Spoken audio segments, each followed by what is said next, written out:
Hello, welcome back to another episode of the F1 series in Stripping the Dipping. And today, as usual, I will be joined by my co-host Denzel Clarkson. And we have a guest speaker to help us with the conversation today as well.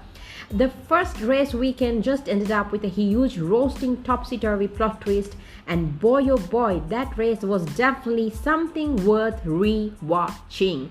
So as I mentioned, we have a guest today and he's very famous in F1 Twitter.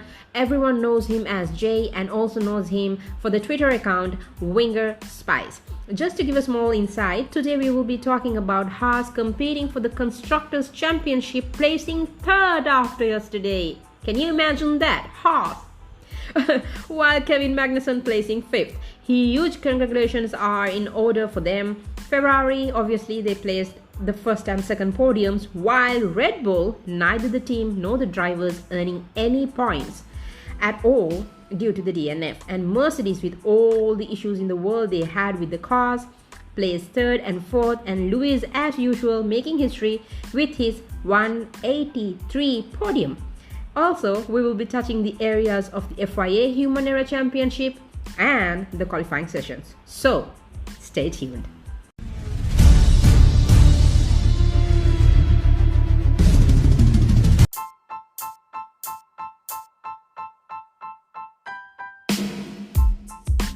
So here we are with Denzel and Jay, the Whinger Spies in the house, people. Give us a big applause. Wait. How are you guys doing after yesterday? How are you guys doing actually? Well, pleasantly surprised. Denzel, how's your situation right there? Yeah, pleasantly surprised. I'm going to echo Jay's sentiments. What a banger for the first race of the season with these new cars. And yeah, so many talking points. You know, a rookie scoring points on the debut race. The reigning world champion, asterisk star, imploding physically on the track, and his car physically imploding as well. And yeah, lots of scraps in the midfield and unexpected results, and the return of Special K, the Danish Viking, securing P5 for Haas as well. So lots of good news, good stories there as well. Since you mentioned it, shall we start with that? Haas. What do you guys think about Haas? I mean, they are competing for the Constructors' Championship on the third place, while Red Bull has 0 points. Well, where to begin with Haas? I mean, they've obviously had a rough time of it. Well, with the they can never seem to get a good sponsor. They're always there's always some issue. They've had Nikita leave, and I think they kind of deserve it though. They said they were going to concentrate on the 2022 regs and the car. They were going to go with that. We're going to write off 2021. So they deserve it. And I think they've got fortunate with the Ferrari power unit, which seems to be very effective. You can see all the Ferrari powered cars are doing certainly better than the Mercedes powered cars. So yeah, well, except for the works team, obviously. But yeah, there's a trend there. It seems that power unit seems to be working better off the bat and giving the teams with, let's say, less aerodynamic cars, it's giving them an extra push. So yeah, I mean, you can't not feel good for them, really. I mean, with Kevin back and yeah, everyone wants to see Mick do well. Yeah, I mean, it's just really happy for them. That's my view. I think everyone loved it. Everyone loved seeing Kevin Magnussen there and Haas on the third place. Everyone loved it. I don't think there's any single person who are hating that fact. What do you think, Denzel? Yeah, I definitely agree with everything everyone said so far. It's amazing to see Haas have such an awesome comeback. You know, for many years they'd been through a lot of hardships, as Jay had touched on earlier. And huge statement of intent for them, because they could have just been another meme team at the back of the grid, just doing mileage and not really being ambitious. But for them to not only do so well in qualifying and then for them to echo that in the race, I think it's absolutely sensational. Hopefully it's going to boost the confidence in the team as well.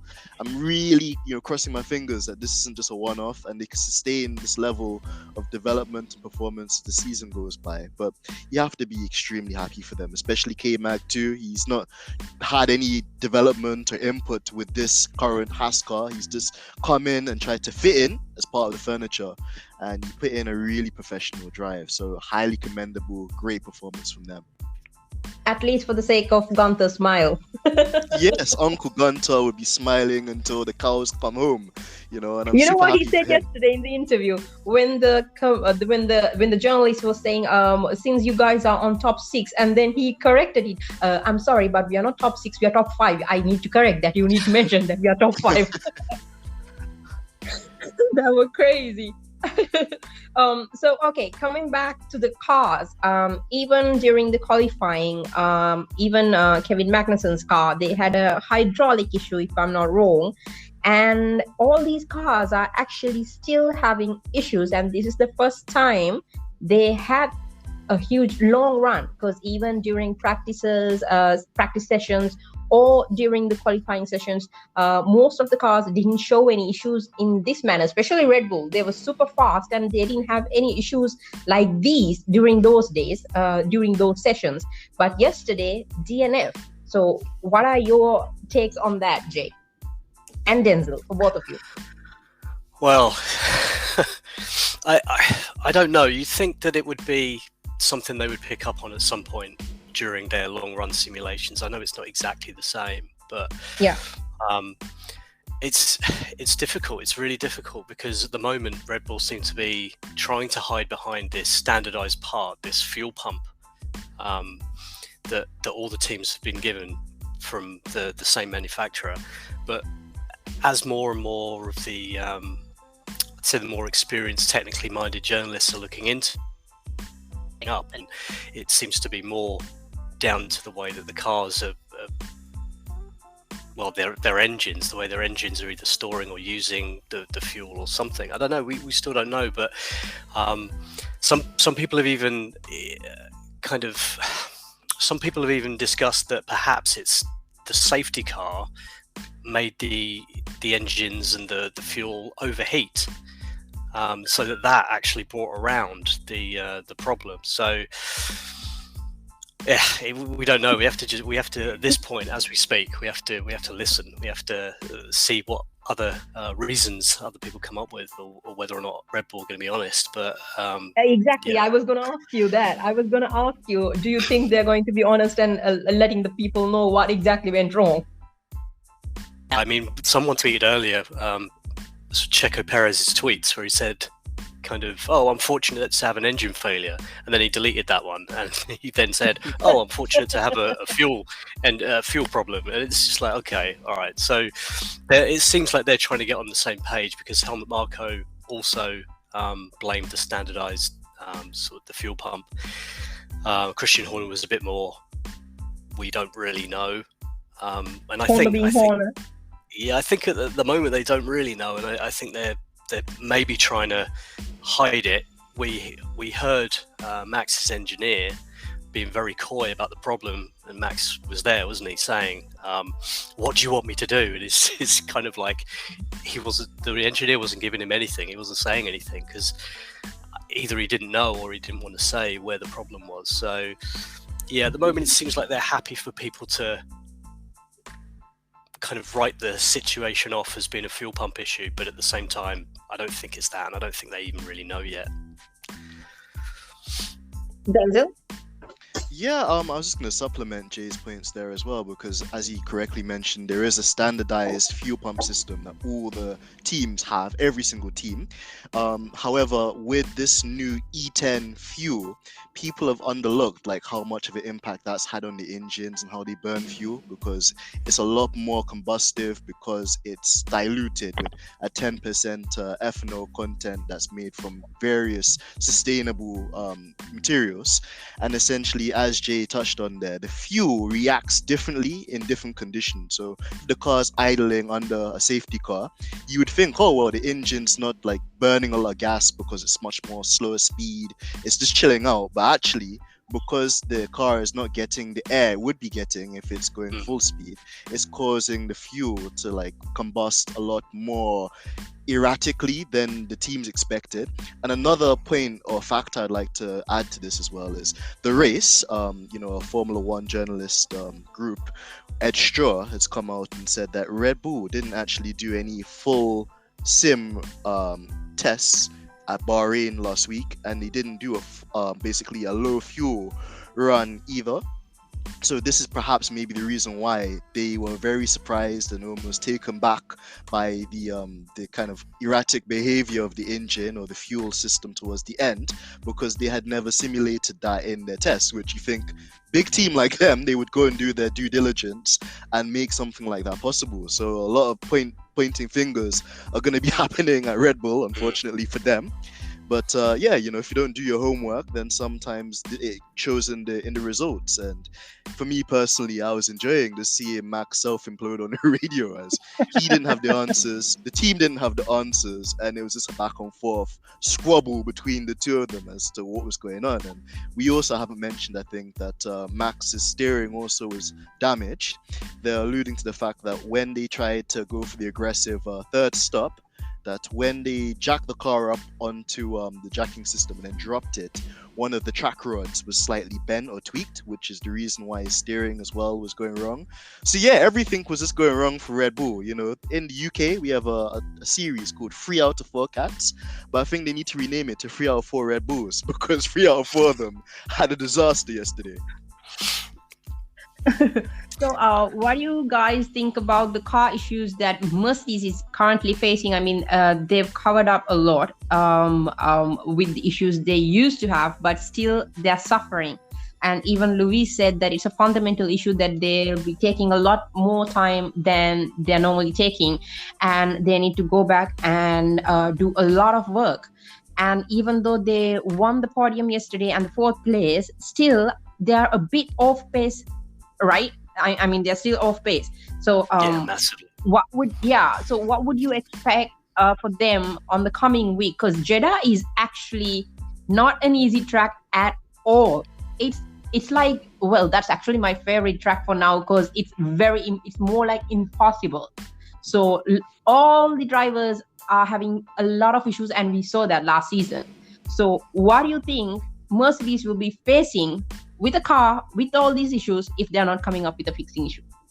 Well, Jorgy, I'll step in ahead of Jay on this one. Lewis did an interview with Sky Sports yesterday, like a post-race paddock interview, and essentially saying what Mercedes will be focused on in the next couple of weeks is essentially their top speed, because as Jay pointed out, it seems that not only just Mercedes, but the Mercedes powered teams, so that's Aston Martin, McLaren, and Williams, they're really struggling in the high speed, straights. So that's one thing that they want to focus on, and could be related maybe to the E10 fuel, which is changing how the engine behaves.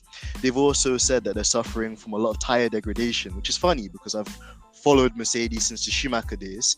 And even yesterday, when we were watching Lewis come out of the pits on a hard tire, you can see him struggling like Bambi on ice to put the traction down, unfortunately. So that's maybe something they'll want to focus on. And also, Lewis did also note that the car was suffering from a lack of rear downforce, which, again, I think we've got Bryson coming on in the imminent future.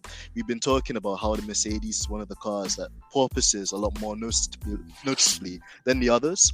And of course, you could either get rid of that by stiffening the suspension or raising the ride height. But then when you raise the rear ride height of the car, you're essentially compromising downforce and the rear stability of the car as well, which makes it harder to drive. So these are all things that Mercedes will have to definitely work very hard to fix. And unfortunately, it might not be something which could just be done by a click of your fingers or a click of your heels. It's maybe a big upgrade package that they'll probably bring in the mid part of this season. And for now, they'll just be using whatever data they can to correlate that back in the simulator and the wind tunnel. And Jay? Yeah, I'm not 100% convinced they even fully understand their problems. They don't.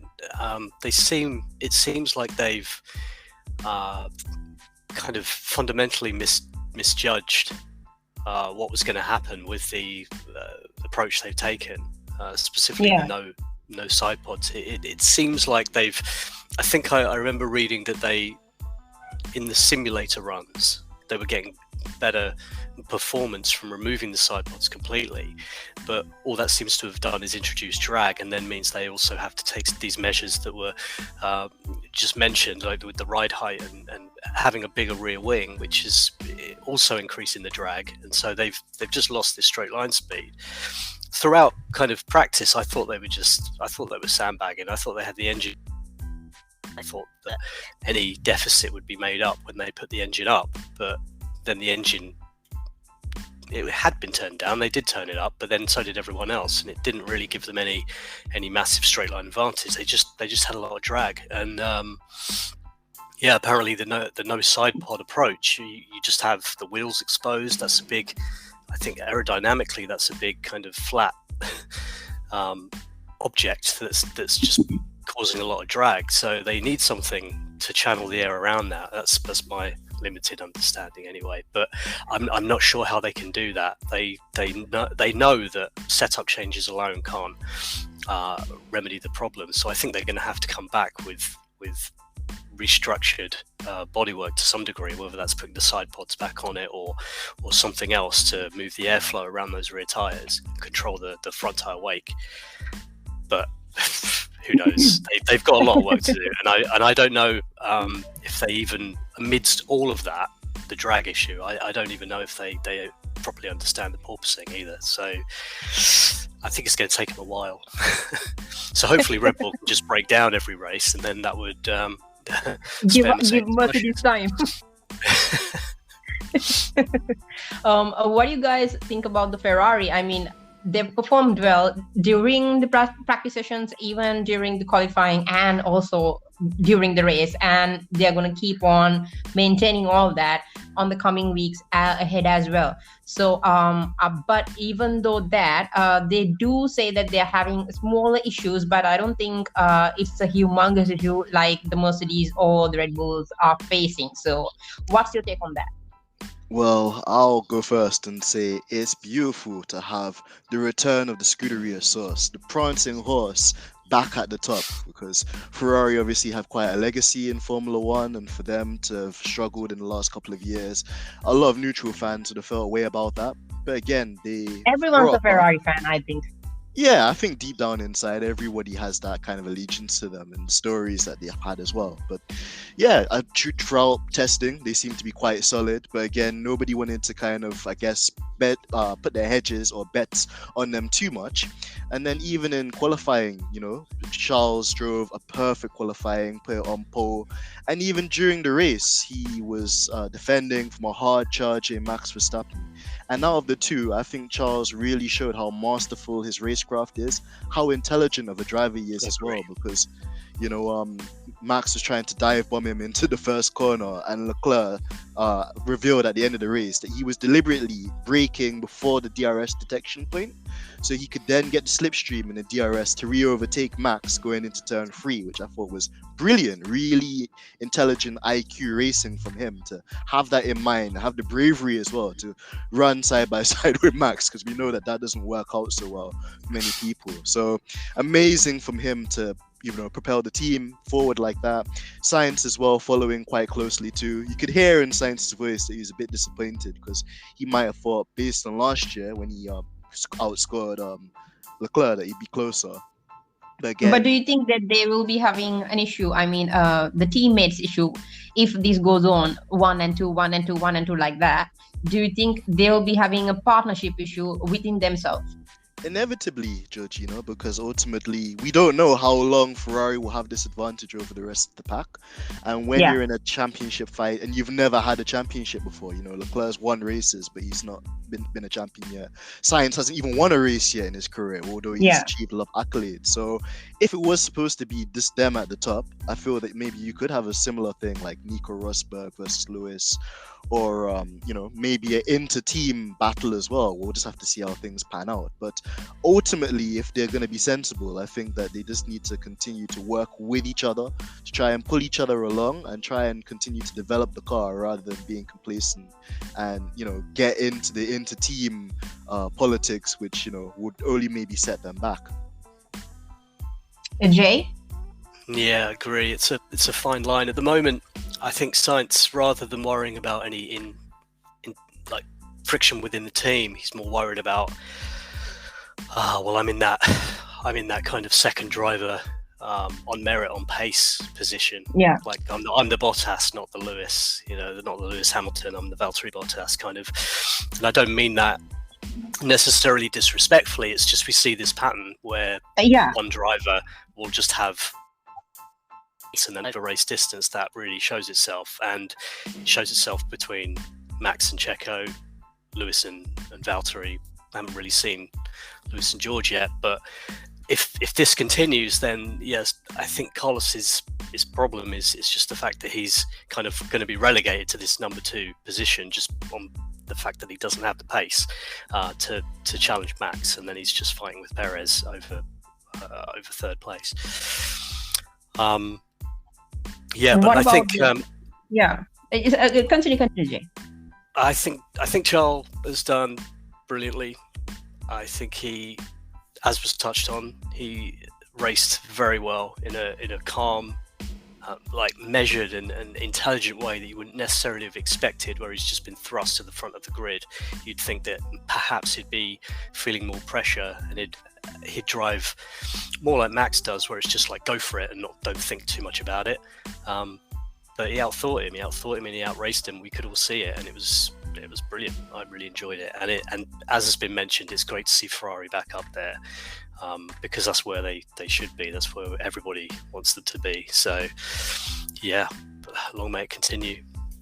But it's actually bad news for McLaren, because neither of the cars were performing well yesterday or the qualifying.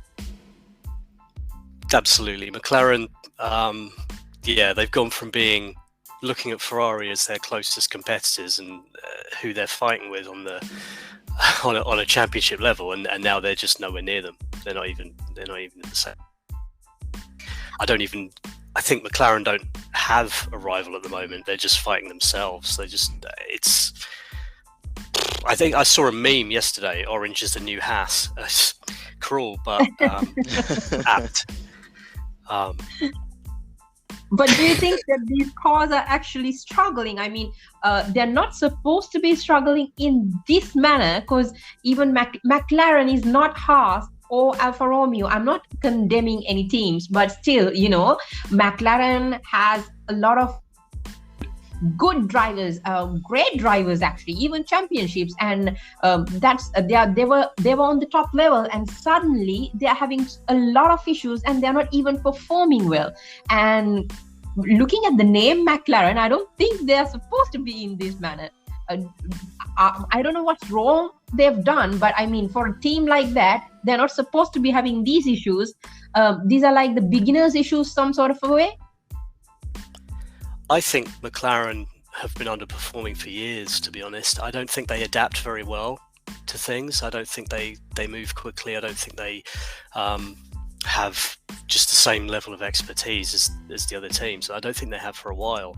They were struggling. Obviously, they were unlucky when Honda first came back and the engine wasn't there. And they were coming out with all this stuff about if the engine was better, aerodynamically, our car is brilliant. And then they got, I think they went to Renault, and it's like, nope, you're still not really there. And I think towards the end of the previous sort of car era, if you want to describe it that way, McLaren were kind of getting there, and they have talented drivers, and they had what was the most powerful engine in the Mercedes engine. But yet now regs have changed and everything, and they don't have the engine to just get them through. Like, they obviously need to do hard work around that engine in the way that Mercedes Works team have to even just be sort of third quickest car. And yeah, I think we're sort of seeing a similar thing with Aston Martin too. It's like they can't rely on the engine.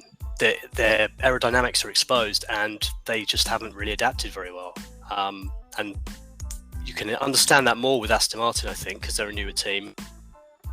Classic McLaren underperforming, not making a good car. And I think this has been a problem for them for a while. I think for McLaren, what happened was, in a simple way, when the movie started making sense to them, the movie ended and another new movie started. What do you think, Denzel? Yeah, well, I agree with all the points you guys have made, and just to kind of add context to it too, McLaren are going to be under immense amount of pressure because I don't know if you guys have been watching the Netflix documentary, but last year they had to basically find some new investors to try and keep the team afloat. So that was quite hard for Zak Brown. And then also one of their biggest investors or part shared owners of the company are from Bahrain. They're Bahraini owners that own stakes in McLaren. So for them to perform so poorly in their second race, it's going to put them under immense amount of pressure. But where I'm going to give McLaren some bail, and I won't be so quick to kind of be so critical of them, is that maybe it's a very track specific thing with the car, because in Barcelona, which is its own circuit, the car was a bit more competitive there, a bit more reliable, didn't have the same issues we're having in Bahrain with the brake ducts and so forth. We also have to bear in mind that Ricciardo's just returned from COVID, and we've seen how that also affects drivers, because Lewis also mentioned that he was really out of it when he contracted it in 2020, and it's not something he'd wish upon other people. And unless you're a Red Bull driver, it seems most people don't want to drive with COVID. So that also is, point to take in. And yeah, just I know that they're going to be really working hard to try and make it better, and I wouldn't write them off so early, but of course it's concerning for them because you wouldn't expect a McLaren to be so low behind, and like Lando basically almost a lap down halfway into the Grand Prix. It's unacceptable by their own standards. Okay, so speaking of COVID regulations, let's talk about regulations and the new race director and the Human Era Championship and the champion, the Human Era Champion. So first, we saw the Chinese driver Jorgy. His the lap time got deleted, but Checo Perez, his lap time was not deleted, if I'm not wrong. So there was an issue with that. What was that about? It was deleted officially, but it just didn't make its way to the information that we could see watching the race, or indeed the commentary team. Martin Brundle on Sky was saying the same thing, that it's not been deleted. Maybe they didn't see it, but actually behind the scenes it had been deleted. And then I think Perez did another lap anyway, so it didn't end up mattering. But yeah, I think it's just I don't know, maybe technical glitch or a human error. Or maybe a human error. Yeah, definitely human error. Do you guys believe and think the new race director will actually follow the rules without any human errors, producing human error championships? Well, it's a tough line, because on one side, mistakes are always going to be made by people, even people in higher positions like them. You would like to think that obviously with two new race directors and the VAR system that they have now, that those mistakes are going to be less frequent, and they'll go through like a process of determination. And I think we saw that yesterday, because we saw a first lap incident between Ocon and Mick Schumacher. In my humble opinion, 5-second penalty was. Yeah, and in my opinion, I feel that they were a bit harsh on Ocon, because whilst he did spin Mick, he had half of his car alongside Mick, and Mick squeezed him onto the curb and he had nowhere else to go. But having said that, like, these new stewards, they've made it abundantly clear they don't want to see that crap. They don't want any like wheel-to-wheel combat like that, or a car being spun on the first lap, even if it is the first lap. So their approach in some regards seems to be a lot more strict, even when maybe last year that sort of incident might have just been looked over, or it might not have been looked on so frowningly. So definitely, I think you can see a change, but you're right as well, Georgina, in saying still lacking a bit of consistency there, or at least if they could be a bit more transparent with the way they distribute corner cutting warnings and off track limit warnings as well, then that would be better for the fans too, because the graphics don't make it abundantly clear either when sometimes time gets deleted or something's happened. What's your take on the FIA report, Jay, the Human Error Championship?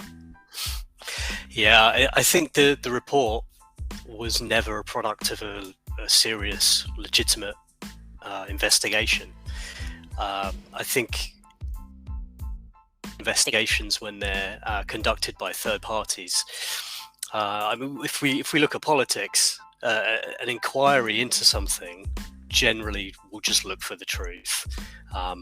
Here, I don't think they've really been interested in doing that. I think they've just been taking time to fabricate something in a way, in a manner that kind of explains away things, ignores other things, and just says, okay, well, we're gonna do better. We're gonna look at things in a different way. We're gonna restructure. We've got these new stewards, but nothing about it gives me any confidence that they really undertook that with the intention to release an honest report, because they haven't looked into, for a start, who kind of rubber stamped Massey's mistake, and in doing so they quoted the rules incorrectly. It comes back to what was being said before as well about the stewarding and the overall kind of goal of I think the FIA and the race directors. I don't think a lot's changed. I think the new race directors will be on their best behaviour. I think they want to say all the right things in terms of, with regards to track limits, where they said the white line is the track limit. That's the end of it. None of this negotiating where you can go off track and the rest of it. The track is the track, the end. And of course, everyone celebrates that and thinks, yes, this is what we need. But I still don't think really that the overall objective has changed. And the overall objective is to make sure that the entertainment value is treated with more importance than the actual sporting integrity. I mean, nothing about the report or anything that I've seen from anyone so far suggests that they even accept that they've been prioritizing entertainment over sport. And they absolutely did. And I think they'll continue to do so. Do you think DTS was the issue for the whole sports to go bonkers, or was it a good excuse for them to do whatever the hell they want? I think Drive to Survive, the whole Netflixification of the sport, I think it's a wider symptom, if you like, of what's been happening to F1 anyway. I wouldn't blame DTS for anything. I just think that DTS is what happens when you have a sport go in the direction that it's going in, which seems to be to prioritize drama and entertainment over sporting integrity. And this is why we have almost all the journalists, pundits, using terms like deserved and the rest of it in place of just acknowledging that the actual result wasn't legitimate and wasn't sporting and wasn't fair. I just think you can't, on a professional level, people should playing away illegitimacy by saying that it was just deserved. Like, people in the position that they're in, a professional position, just shouldn't be justifying results like that. And whilst that still continues, I just think the sport has its priorities wrong. Denzel, what do you think about, apart with the report, do you think it was fair enough? I mean, obviously no one is thinking that it's fair enough, but still, what's your take on the report? And also then I want to ask this question from both of you. What do you think about Alfa Romeo, given the fact that they're actually within the 10 spots for the drivers, and the performance of the Chinese driver as well? Yeah, okay. Thank you for that question, Jorgy. I'll start with the first one. In relation to whether I thought the report was fair, clearly not. Hell no. To elaborate on that point further, to me, it was just a bunch of waffle. It was so much waffle, I thought I was in a Waffle House, because they didn't address anything correctly or anything, didn't acknowledge like the true like defect that happened with the Abu Dhabi Grand Prix. I think Jay's been absolutely spot on with the points that he's made, and ultimately I just saw it as them just doing a fact-finding exercise rather than them actually talking about who's to blame, where does the liability fall, and what they're actually going to do about it in the future. But of course, I think it was to be expected because they don't want, even though the championship is tainted, although it is corrupted, although the result isn't valid, they know that commercially that is too much of a heavy burden to change or to appease now. So of course I feel the way that they were always going to go about this report was to dance around the elephant in the room and just kind of fill it up with loads of garbage that didn't really have any bearing on it, you know. And the really important crux of the kind of injustice that was committed, that you had essentially lapped cars and only the 5 lap cars in between Max and Lewis were moved. And then you had other cars, such as like Stroll, for example, that couldn't overtake the safety car. And they completely glossed over the meaning of the definition, where any lapped car should mean all lap cars. And they didn't really explain their reasoning behind that. And all they kind of said was a glimpse of, human error. But that's not good enough. You know, there's many jobs where you can't have human error. If you're a pilot for a big commercial Boeing 747 plane, you can't have a human error with something like that, because you have the lives of so many people in your hands, you know, and that's just not good enough. So to conclude that point, I don't think that it was satisfactory, but I think it was to be expected. And this, the way that they strategically placed this, literally minutes before qualifying, I think they knew that, you know, they would post this, people wouldn't be happy, but then people be distracted by the qualifying session, and you know, ultimately we just be left where we began to begin with. So there's my thoughts on that. And then with Alfa Romeo, yeah, you have to give them a lot of credit for how they performed in the first week. Both cars getting into the points, which couldn't be said the same for Red Bull, but we move. Just in relation to them, yeah, you have to say it's a feel-good factor for them. You could hear the emotion in Zhou Guanyu's voice for him to get that, because he had so much pressure on him. He's the first Chinese driver in sport, as we know. A lot of people would have been ready, just there to brandish him as a paid driver. And to me, I think it's the reverse. It's a driver that maybe deserves to be paid because of his performance there. He outperformed a lot of drivers that have more credential and experience than him, and drove a cool and collective race. Nice as well to see Bottas there, like waving to Lewis, and just that camaraderie there. No lost love between them. But to answer your question on the technical grounds, yeah, I think Alfa Romeo have a solid car. But where I don't want to get too excited with them is that we know that the results yesterday were somewhat circumstantial. And the biggest symptom that smaller teams like Alfa Romeo face is that they come to the start of the season with a really good package, and then they struggle to find a direction to develop the car to sustain the performance and advantage they have over the other team. So they can't get complacent. They have to continue pushing, and it will be in their own interest to do that, because we know that the higher a team finishes in the Constructors' Championship, the more prize money they get at the end of the season, which will help them to further the car in the future as well, along with attract sponsors and help the team be sustainable. Jay?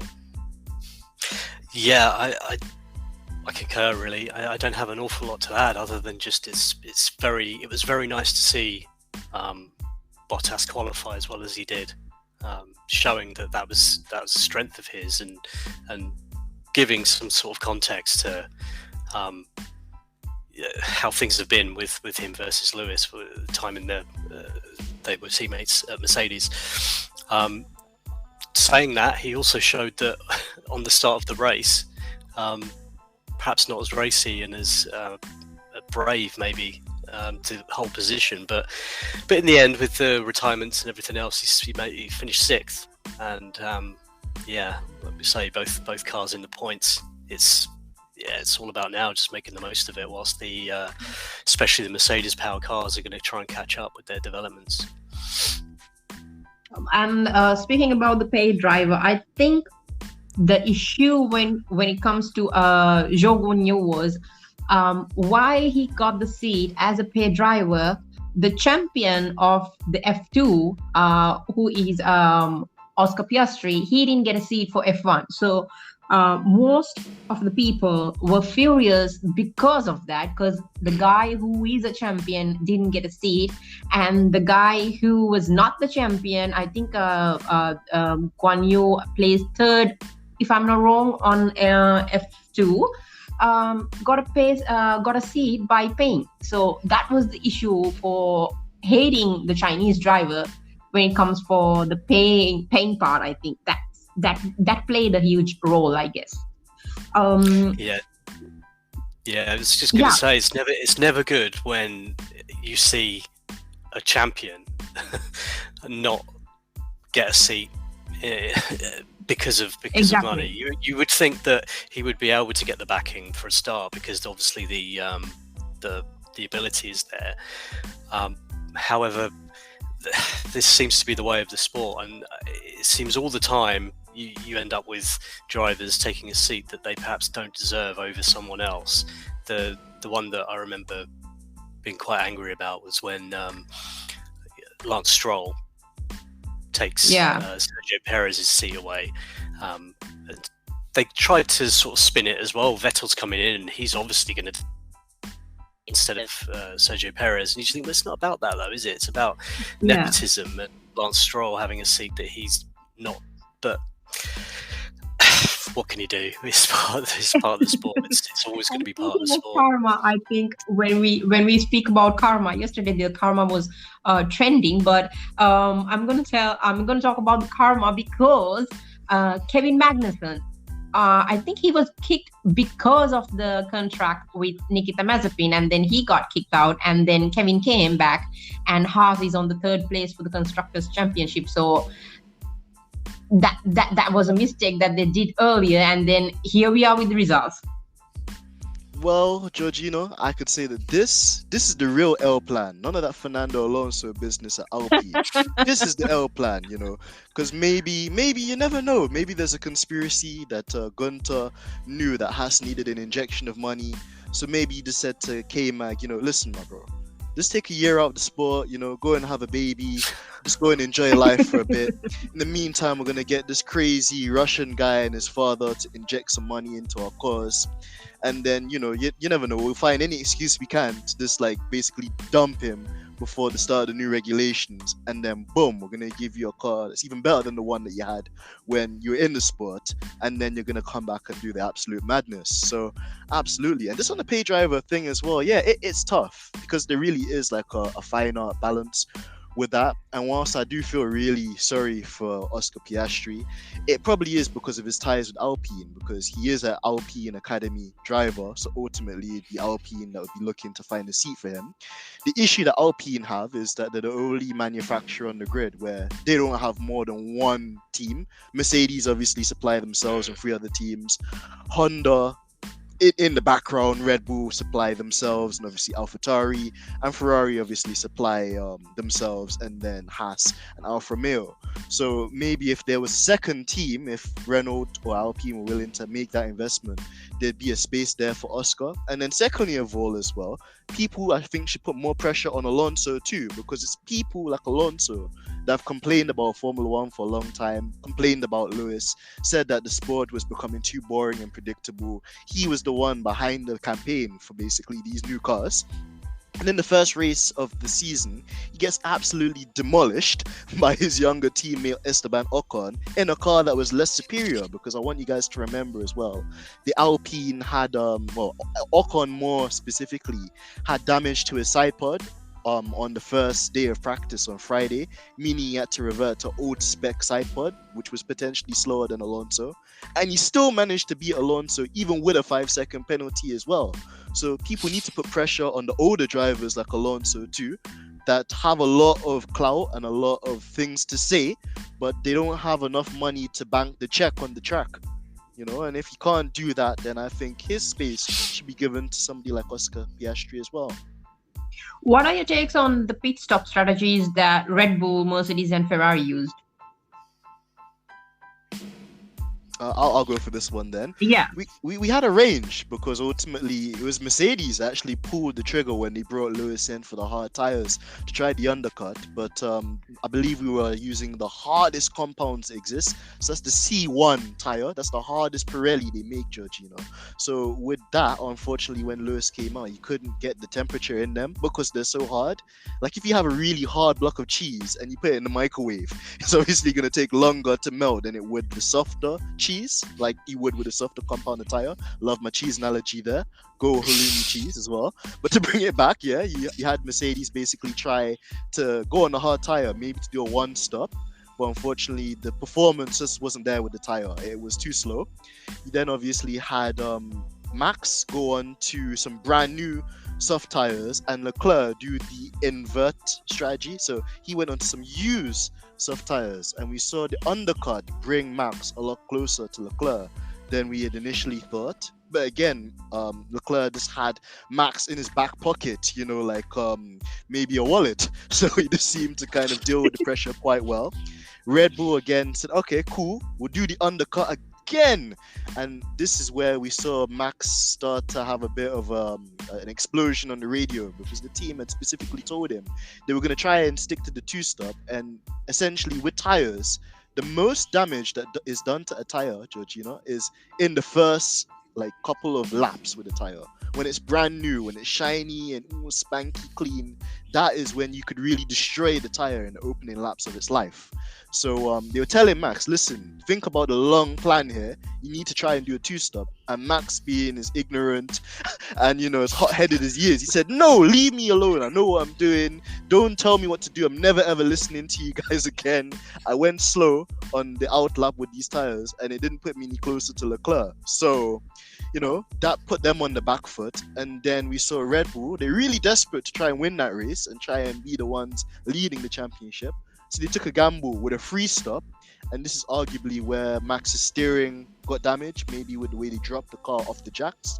But ultimately as well, it just seemed that Ferrari were just cool, measured, composed, which we love to see from Ferrari because we meme them quite a lot for having the master plan, as we always talk about, and Spinola and all these other memes.